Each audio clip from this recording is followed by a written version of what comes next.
இன்னைக்கு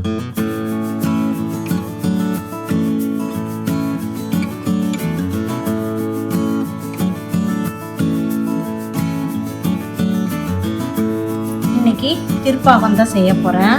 அதுக்கு 1 கப்பு கடலை மாவு எடுத்துருக்குறேன். எந்த கப்பில் அளக்குறீங்களோ அதே கப்பில் தான் மற்ற பொருட்களை எல்லாம் அளந்து எடுத்துக்கணும். வாங்க எப்படி செய்யலான்றதை பார்க்கலாம். 1 கப் கடலை மாவுக்கு 1 கப்பு முந்திரி எடுத்துருக்குறேன்.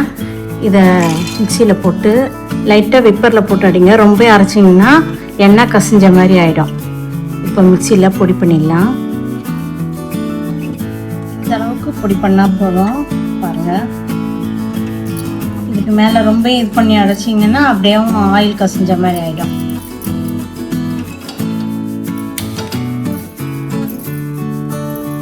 ஒரு கப் கடலை மாவை ட்ரை ரோஸ்ட்டாக வறுத்து எடுத்துக்கலாம்.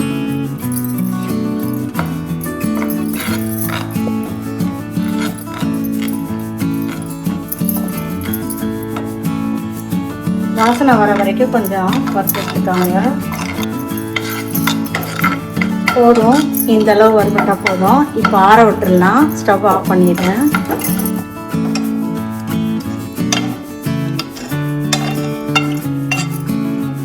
நான் வந்து இப்போ ஸ்டவ்வு ஆன் பண்ணலை, நல்லா இருக்குது. இந்த கடலை மாவு வறுத்து வச்சதை இதில் சேர்த்துக்கிறேன். நல்லா ஆறிடுச்சு. இந்த கப்பில் வந்து அளந்து எடுத்து வச்சுருக்கிறேன் 2 கப்பு பால்.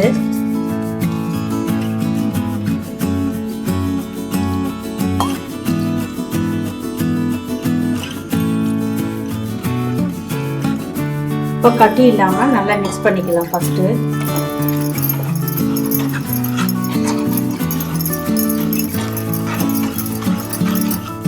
இப்போ அடுப்பு ஆன் பண்ணிக்கிறேன்.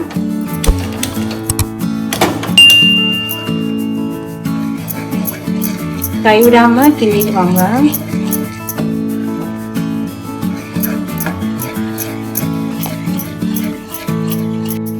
பாருங்க, கெட்டியாயிட்டு வருது.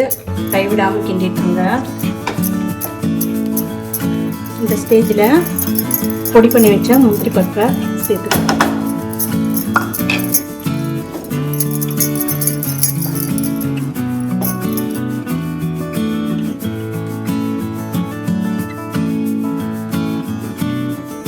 ஒரு கப்பு சர்க்கரை சேர்த்துக்கிறேன்.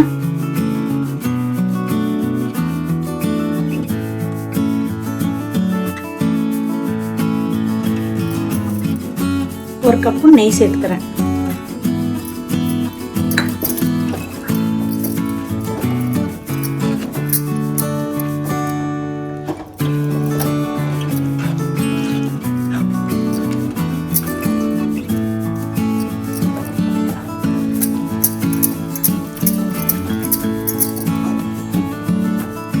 மிச்சம் இருக்கிற நெய்யும் சேர்த்துக்கிறேன்.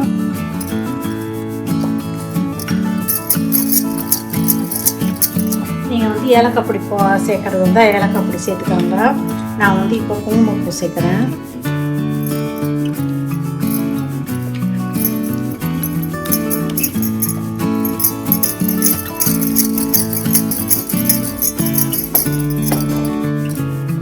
நல்லா கரைச்சி வந்துச்சு பாருங்க. எங்கள் வீட்டில் வரலட்சுமி நோம்புக்கு திருப்பாகம் தான் செய்வோம். திருச்செந்தூர் கந்த சஷ்டி நிறைவு அன்னைக்கு இந்த திருப்பாகம் செய்வாங்க. ரெடி ஆயிடுச்சு பாருங்க. இப்போ நம்ம சர்வ் பண்ணிடலாம். திறந்து வந்துருக்கு பாருங்க.